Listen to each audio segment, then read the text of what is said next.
Live from New Delhi, you're watching DD India Live, India's voice to the world. I'm Ramesh Ramachandran, coming up in the next 30 minutes. Austria's president tasks far-right leader Herbert Kickl with forming a government. South Korea investigating authorities request extension of President Yoon Suk Yeol's arrest warrant.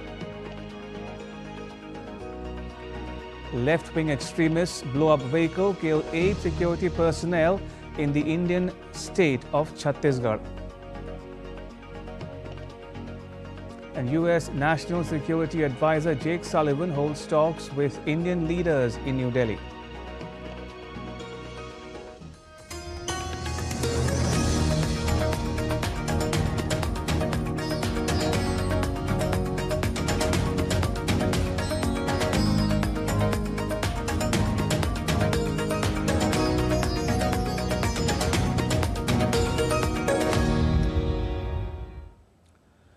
British Prime Minister Keir Starmer has hit out at those spreading lies and misinformation online, accusing them of prioritizing self-interest over supporting victims.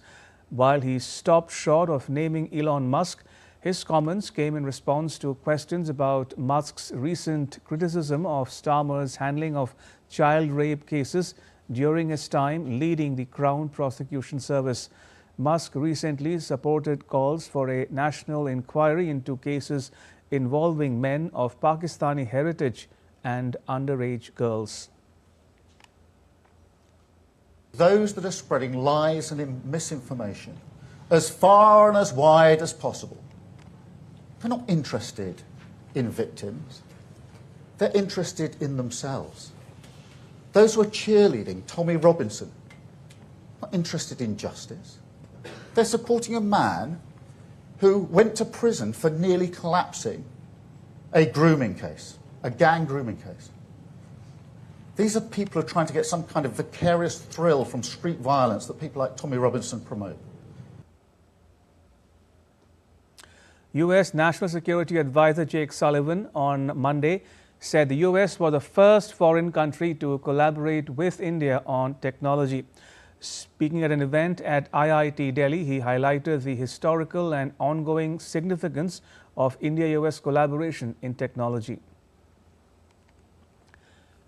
He met with India's counterpart Ajit Doval in New Delhi. Sullivan also held a meeting with India's External Affairs Minister S. Jaishankar and discussed topics on deepening bilateral, regional and global cooperation.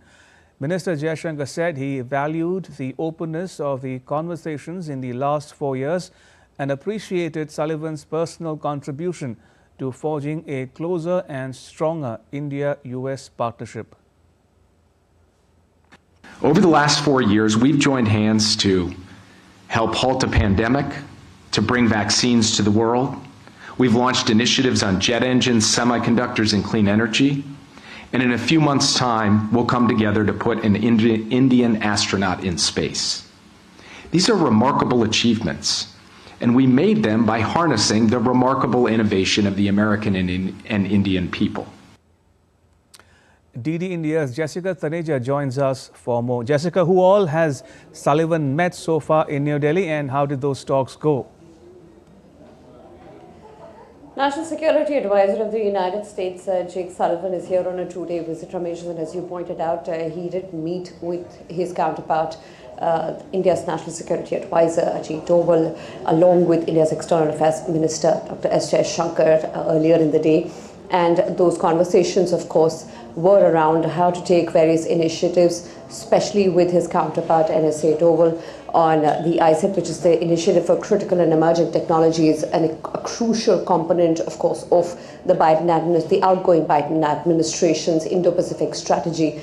And within that IST are, interesting initiatives that the two have undertaken in the last 2 years, and in fact, talks about IMEC were also had come up, where you heard the National Security Advisor, Jake Sullivan, talk about it during the seminar at Indian Institute of Technology, where I did attend just a short while ago. He seemed to have emphasized that a lot of progress has been made under it, and soon both the countries will work together on 5G, 6G technologies, and not to forget artificial intelligence and quantum computing, and the crucial sector of semiconductor, where the two have been collaborating in the last 2 years, from Micron to also mentioning the fact that in the next few years, NSA Sullivan seemed to have suggested that India would manufacture a quarter of the world's iPhones, something which would make India very proud in the coming years as its economic heft grows. And that is perhaps what his visit was, a roundup of the outgoing Biden administration, which has in the last 4 years focused, according to them, quite greatly on the Indo-Pacific and India being central to it. Also, Jessica, tell us more about the US NSA's talk at the Indian Institute of Technology, Delhi. There were important highlights of that seminar conducted by National Security Advisor Jake Sullivan, his last high-profile visit. High-profile visit from the Biden administration to India, and interestingly, he did point out the fact that both India and the United States have had a civil nuclear agreement in 20 years, but there has to be more momentum to it, and this trip did seek to advance and work around a modular reactor technology, which would then see fruition in the near future, but no confirmation to that effect has come.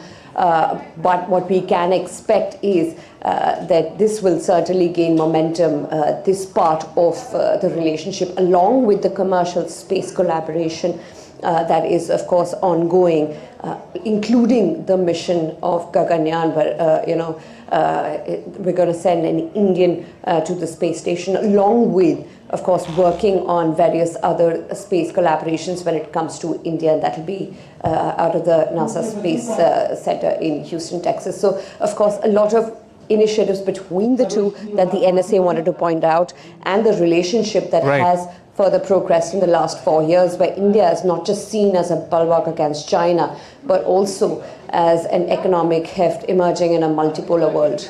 Also, Jessica, if I may quickly inform our viewers, the Prime Minister, Mr. Modi, has just put out a tweet, a message on X. If I can quote from his message, he says, "It was a pleasure to meet US NSA Jake Sullivan. The India-US Comprehensive Global Strategic Partnership has scaled new heights, including in the areas of technology, defense, space, biotechnology, and artificial intelligence. Look forward to building upon this momentum in ties between our two democracies for the benefit of our people and global good," unquote. That was PM Modi's tweet following his meeting with Sullivan. Right, we leave it at that. Jessica, thank you. Appreciate it. Right, moving on. Justin Trudeau's assurances that his government is in control are coming to an end. Trudeau narrowly survived a string of no-confidence votes. His ally, Jagmeet Singh's NDP, has signalled support for a no-confidence motion, and Liberal MP Chandra Arya has publicly urged Trudeau to step aside. The economy is stagnant and elections are due later this year. Tripti Tripathi has more.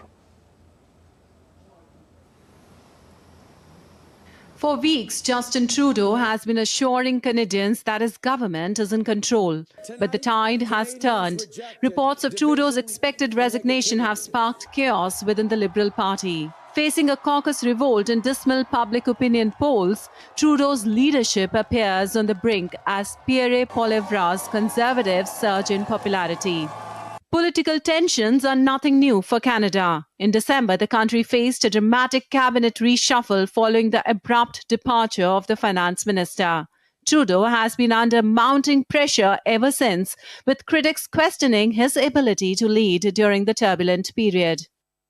There has been a lot of criticism that he is unduly reliant on the advice, or he heeds the advice of his political advisors far more than he heeds the advice of his caucus. Like the MPs, when MPs go to Ottawa, they expect to have some say, and then they find out that they don't really have some say because so much of the advice is being given by his advisors. Trudeau's popularity has plummeted in recent months, narrowly surviving a string of no-confidence votes. The pressure escalated when his ally, Jagmeet Singh's NDP, signalled support for a no-confidence motion. To make matters worse, Liberal MP Chandra Arya publicly urged Trudeau to step aside, further fueling the internal crisis. With the economy stagnant and poll numbers plummeting, the Liberals are in damage control. Facing the prospect of losing most of their 153 seats, the party has launched a series of pre-election ads accusing the Conservatives of planning cuts to social security programs. Yes, Trudeau's departure would leave the Liberals without a permanent leader at a critical juncture, as polls predict a sweeping victory for the Conservatives in election due by late October. With agency inputs, Tripti Tripathi, DD India. South Korean investigating authorities have requested extension of President Yoon Suk Yeol's arrest warrant as the deadline to arrest the impeached president ends on Monday. Anti-graft investigators had asked the police to take over because of the difficulties they were facing. Let's take a look at the latest developments in the report. Political crisis in South Korea continues as investigators will seek an extension of a warrant to arrest impeached President Yoon Suk Yeol on Monday. The warrant that expires at midnight will be a first for a sitting president. The Corruption Investigation Office, CIO, for high-ranking officials, plans to request an extension of the arrest warrant in court. The extension comes on the last day of an arrest warrant for President Yoon over his decision to declare martial law. Visiting U.S. Secretary of State Antony Blinken reaffirmed confidence in South Korea's handling of the political turmoil. He was speaking at a press conference after meeting with South Korean Foreign Minister Cho Tae-yul. We condemn the DPRK's missile launch just today, yet another violation of multiple UN Security Council resolutions. Members of the South Korean ruling People Power Party gathered outside the presidential residence in support of the impeached president. On Friday, investigators failed the arrest of Yoon after a standoff with Presidential Security Service guards who formed a human chain to block access to the impeached president. Yoon was impeached by Parliament on December 14th. The Constitutional Court of South Korea is to decide whether to remove him from office permanently or reinstate him. The court has up to 180 days to take a decision. The court on Friday announced that its first formal hearing for President Yoon is to be held on January 14th, followed by January 16th. If Yoon is arrested before that date, the CIO will have 48 hours to either request a new warrant for his formal arrest or release him. But Yoon's lawyers called the arrest warrant illegal and invalid because the CIO did not have the authority under South Korean law to request a warrant. The fate of the impeached South Korean president remains unknown, with face-off between his supporters and the lawmakers taking a new turn every day. North Korea launched a ballistic missile on Monday toward the East Sea. According to South Korea's military, North Korea sent an unknown ballistic missile towards East Sea, also known as the Sea of Japan. In response, South Korea fired a ballistic missile into the sea in a show of force after Pyongyang's salvo of missile launches. The ballistic missile launch is Pyongyang's first this year and comes after its last in November, when it test-fired what it said was its most advanced and powerful solid-fuel intercontinental ballistic missile. Japan's Coast Guard also said North Korea fired what could be a ballistic missile. Pyongyang's first missile launch in 2 months comes as U.S. Secretary of State Antony Blinken was in Seoul for talks with several government officials, including acting President Choi Sang-mok. Both Clinton and his South Korean counterpart Cho Tae-yul have condemned the launch, with Washington, D.C.'s top diplomat calling it another violation of multiple UN Security Council resolutions. We condemn the DPRK's missile launch just today, yet another violation of multiple UN Security Council resolutions. In a historic move, Austria's President Alexander Van der Bellen has tasked far-right leader Herbert Kickl with forming a government after coalition talks with other parties collapsed. Kickl's Freedom Party, which topped September's national election with nearly 29% of the vote, had so far failed to secure partners for a coalition. Earlier on Sunday, talks between the Conservatives, Social Democrats and Liberals broke down over the weekend, paving the way for Kickl's mandate to form a government alongside the Conservatives. Mr. Kickl has the confidence to find viable solutions within the framework of government negotiations, and he wants this responsibility. He asked him that explicitly. I have therefore instructed him to enter into talks with the OVP to form a federal government. Herbert Kickl will report to me on the progress of these talks on an ongoing basis. And still to come on DD India Live. Northern India reels under a cold wave. And India's Prime Minister inaugurates and lays the foundation stone of railway projects.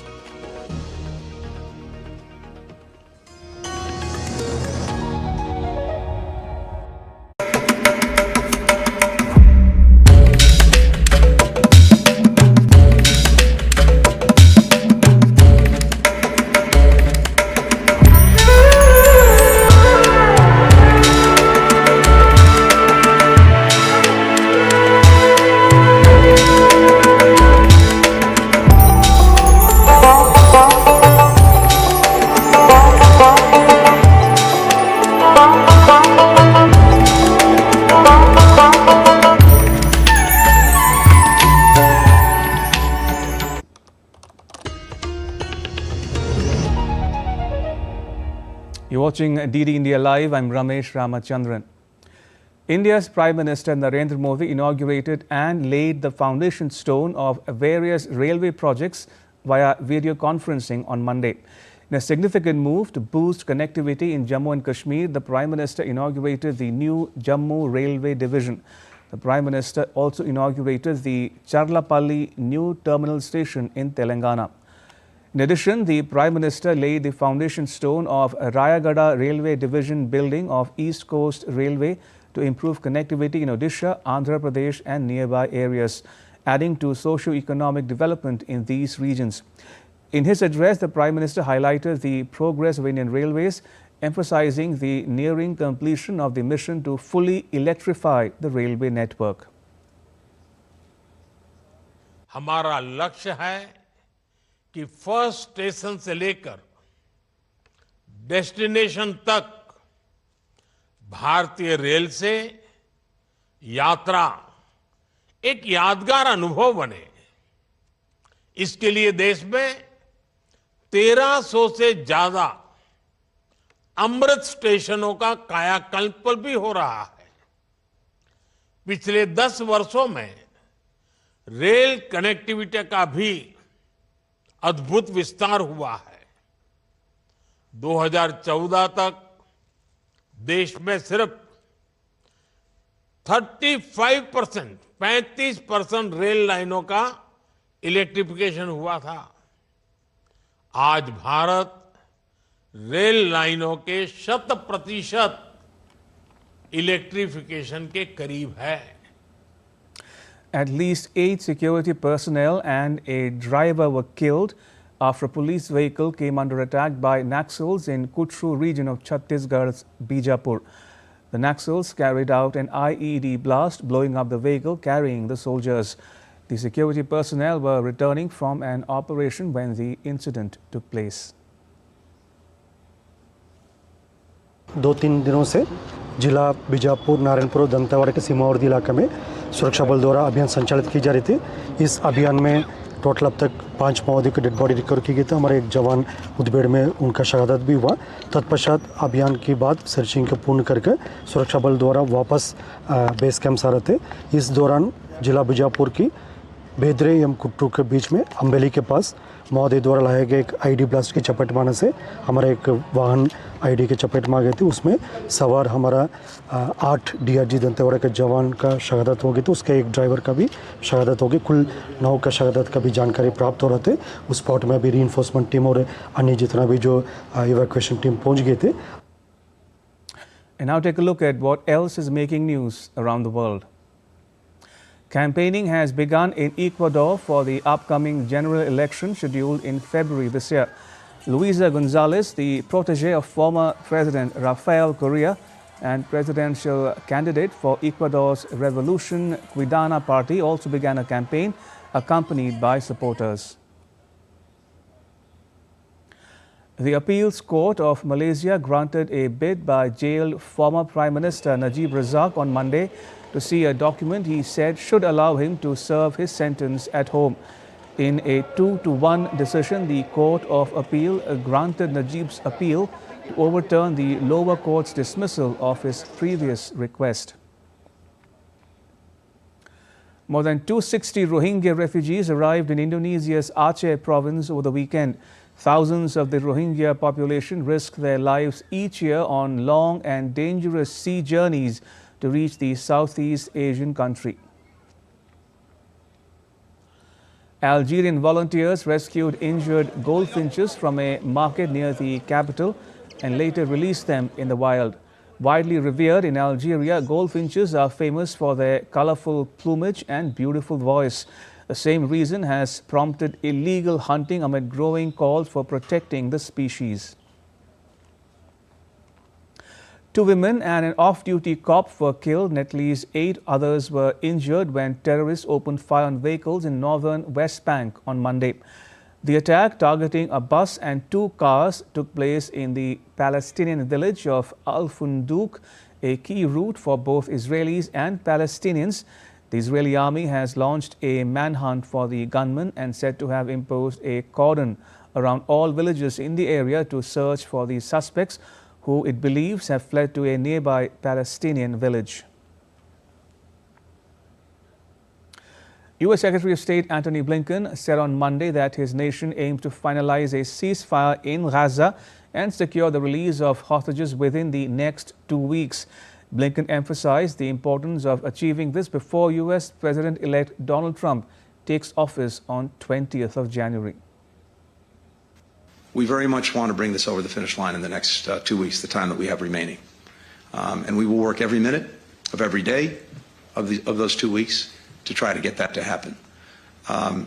If we don't get it across the finish line in the next 2 weeks, I'm confident that it will get to completion at some point, hopefully sooner rather than later. And when it does, it will be on the basis of the plan that President Biden put forward and that virtually the entire world supports. On to weather news now. India's northern region has been under a spell of cold wave conditions. In Jammu and Kashmir, fresh snowfall has hit air traffic. All flights at the Srinagar International Airport have been cancelled. In Himachal Pradesh, the state meteorological department predicted heavy snowfall and rainfall till 7th January. Moderate rainfall brought down the temperatures in the national capital. It's affected air and rail services.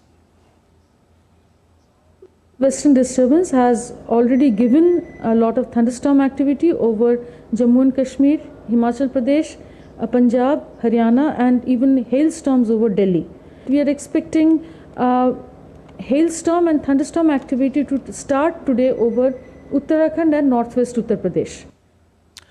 More than 60 million Americans are under winter weather alerts as a huge winter storm brings the heaviest snowfall and coldest temperatures in over a decade.